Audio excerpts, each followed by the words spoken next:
21절 말씀 가지고 외로운 단독자라는 말씀의 제목으로 인사를 나누도록 하겠습니다. 우리가 함께 새길 말씀은요, 18절 말씀입니다. 나의 고통이 계속하며 상처가 중하여 낫지 아니함은 어찌 됨이니이까? 주께서는 내게 대하여 물이 말라서 속이는 시내 같으시리이까? 라는 말씀을 이 말씀 중에서도 새기면서 외로운 단독자라는 말씀의 인사를 함께 나누겠습니다. 우리가요, 믿음 생활을 하면서 또 믿음 생활을 오래 하면서 아직도 어린아이 같은 신앙이 있고 또는 성장한 신앙이 있을 수 있겠죠.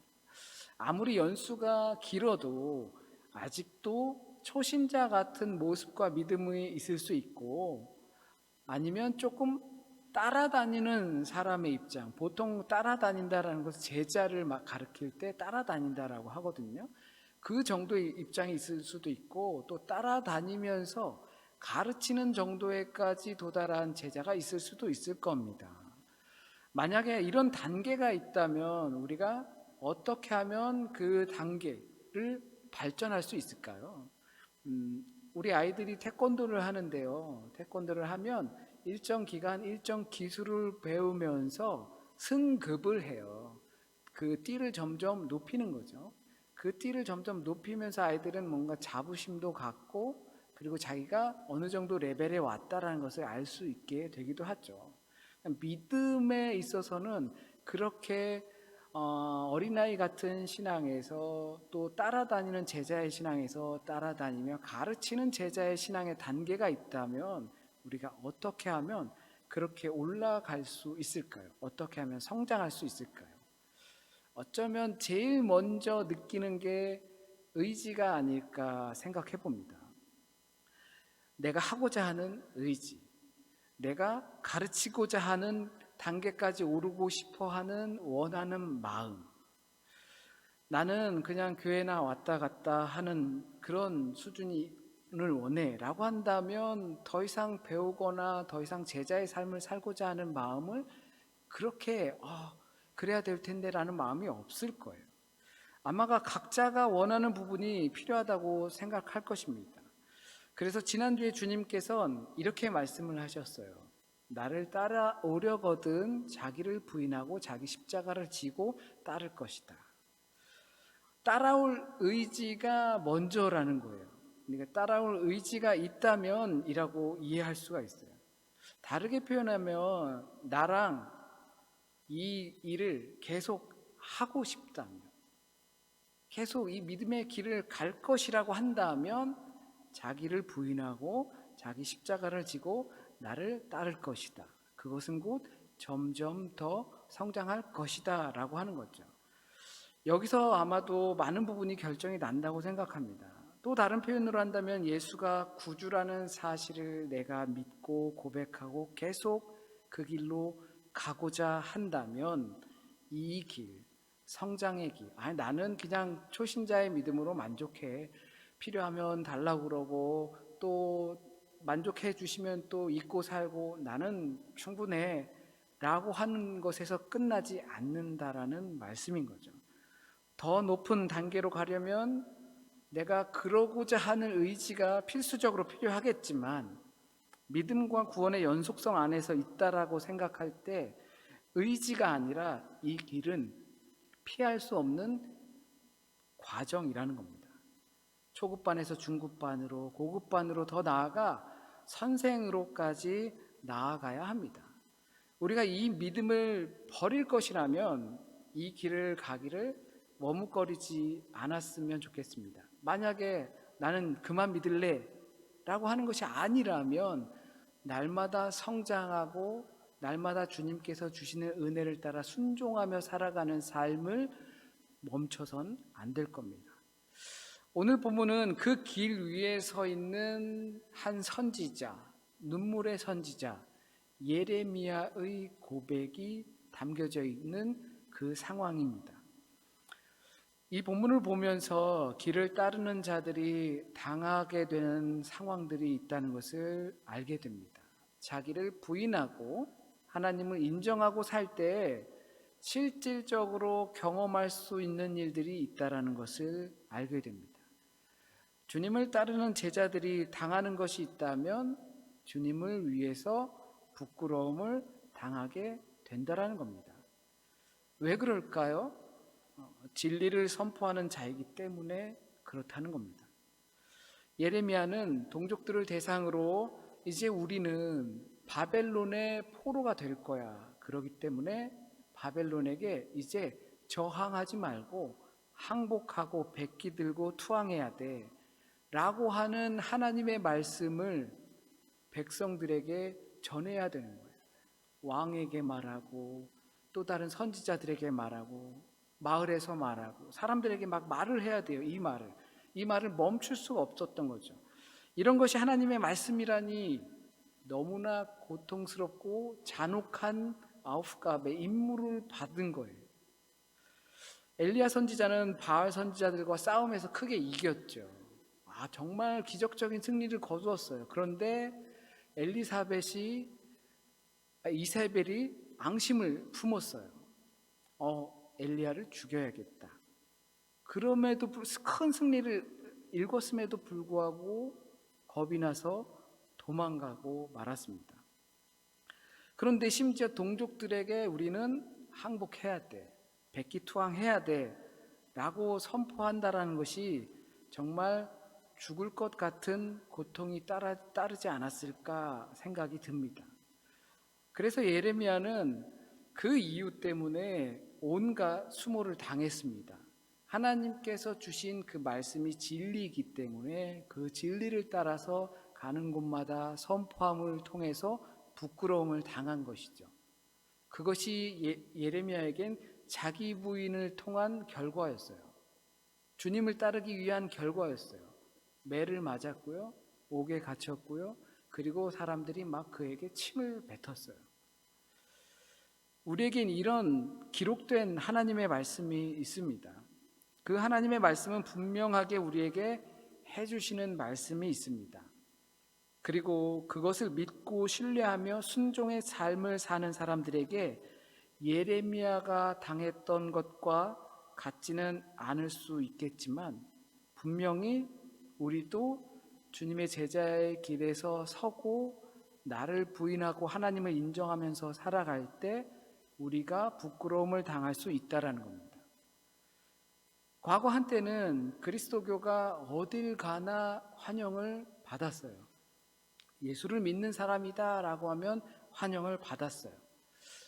왜냐하면 모든 세계가 힘든 시기 가운데 그리스도 교회가 있는 곳은 부흥을 맛봤고 경제적인 성장을 맛봤어요. 그러다 보니까 선교적으로 많은 투자를 했고 그리고 그리스도인들이 많은 부자가 생겼고 그런 일들이 있었어요. 그런데 지금은 비난을 받기도 합니다. 물론 그리스도 교회가 잘못한 일들도 있겠지요. 하지만 대부분의 평가는 시대가 많이 바뀌었다라고 이야기를 합니다. 그래서 그리스도 교회가 시대를 쫓아가지 못하고 있다라고 평을 하는 거죠. 시대에 뒤떨어졌다라고 하는 겁니다. 세상에서는 많은 것들을 인정하면서 살아가요. 너 자신을 사랑하면서 살아가라. 또는 그 성적인 문제들까지도 매우 공격적으로 인정하면서 살아가요. 그런데 그리스도 교회에서는 그것들을 하나님의 말씀의 기준으로 인정하지 않으면서 살아가다 보니까 시대에 뒤떨어진 어떠한 단체로 여기게 되는 거죠. 그런 속에서 이 하나님의 말씀을 진리로 믿고 진실되게 살아가는 사람들에겐 부끄러움을 당할 수밖에 없는 것이 결과적인 것일 수도 있습니다. 아직도 교회 다녀? 라는 말이 나올 수 있는 거죠. 물론 우리가 주님의 말씀에 순종하는 제자들이면서도 어딜 가나 환영받는 사람이었으면 너무 좋겠습니다. 되도록이면 비웃음을 당하기보다 기쁨으로 우리가 사람들을 환대하듯 우리가 가는 곳에서 환대를 받았으면 좋겠어요. 그리고 그럴 수 있는 방법이 있다면 함께 그러한 방법들을 공유하여서 그리스도인들이 비그리스도인들과 세상 가운데서 어울려서 살 때 어떻게 처세하는 것이 좋은지 서로가 알면서 그렇게 환대를 받았으면 좋겠습니다.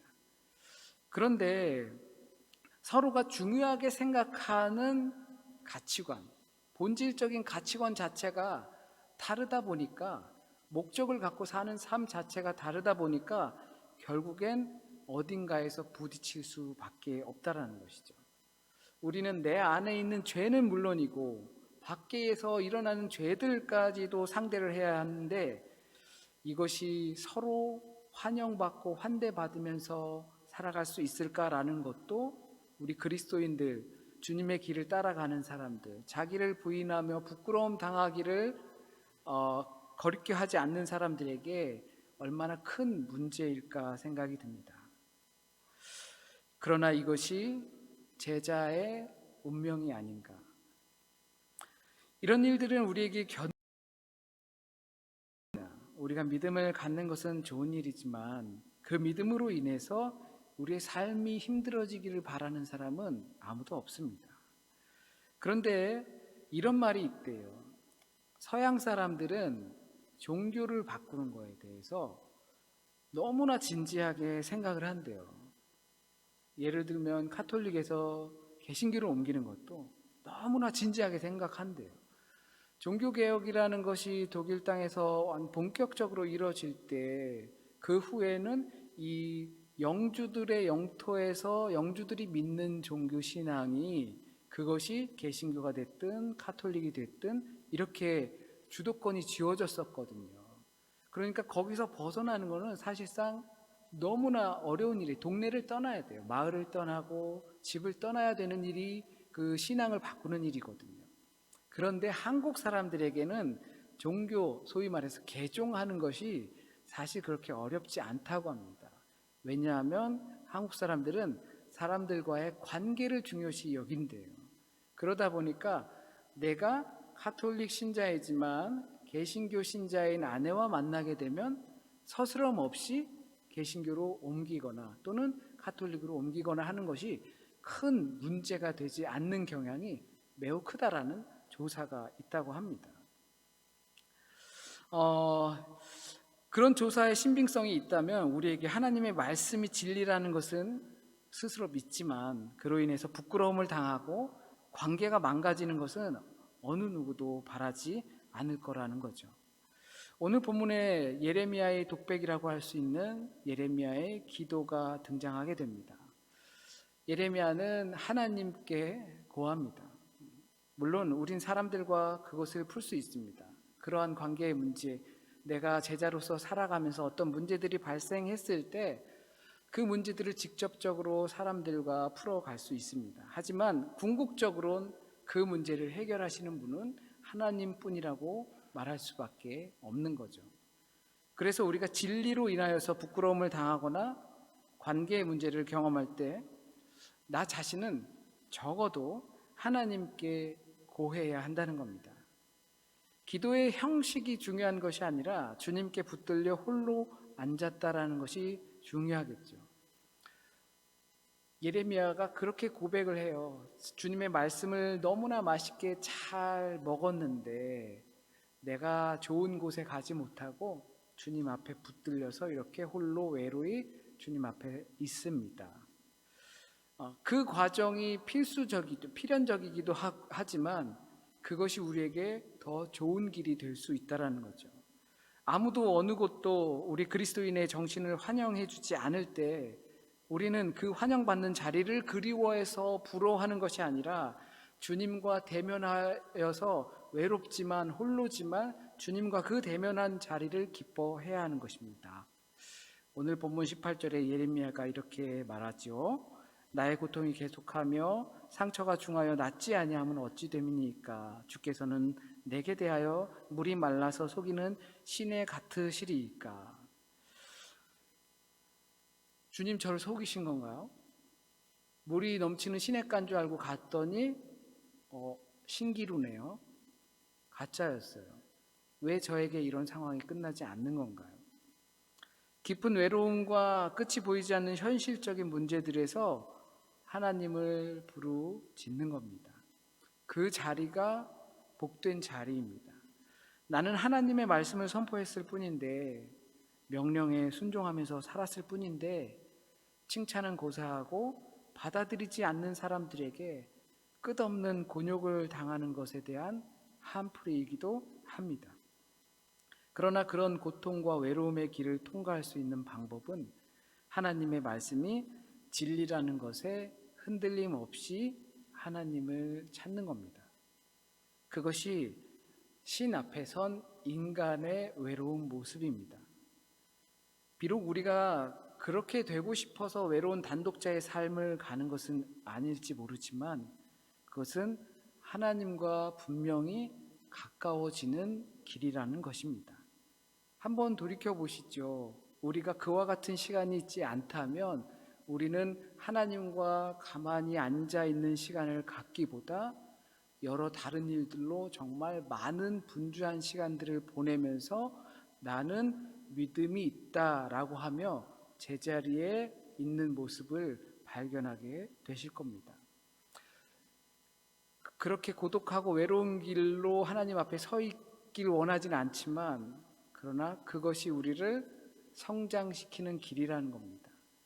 제자의 모습으로 우리를 마련해 주실 것입니다. 그리고 우리를 성숙해 하실 것이고 또한 더 깊은 하나님과의 교제 가운데 머무르게 하실 것입니다.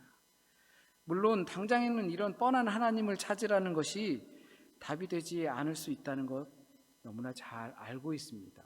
어쩌면 제가 정말 깊은 외로움과 고독함 속에 있어 보지 못했기 때문에 정답과 같은 말을 그냥 내뱉는 것이라 생각될 수도 있습니다.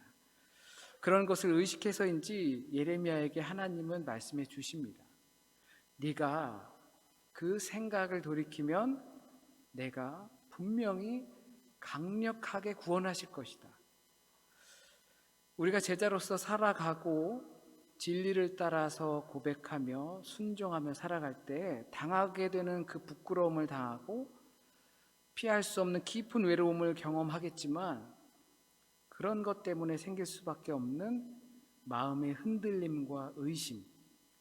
하지만 주님이 구주라는 사실을 확실히 믿으면 분명히 구원하시겠다고 약속하셨습니다.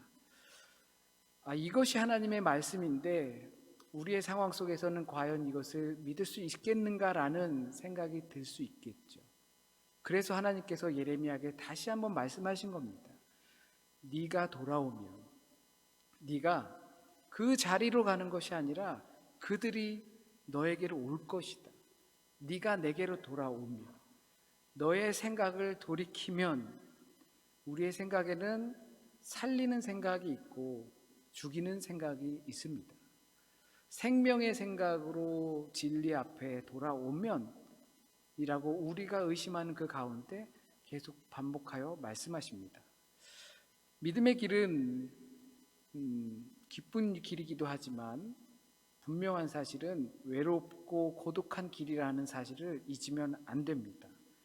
왜 그런지는 우리가 그 진리를 따라서 살아가면서 그 진리 때문에 부딪히는 일들이 있기 때문이죠. 그런데 내가 믿는 자로서 살아가고 있는데 그 외로움과 고독함을 느끼지 못한다면 나의 믿음을 점검해 볼 필요가 있습니다.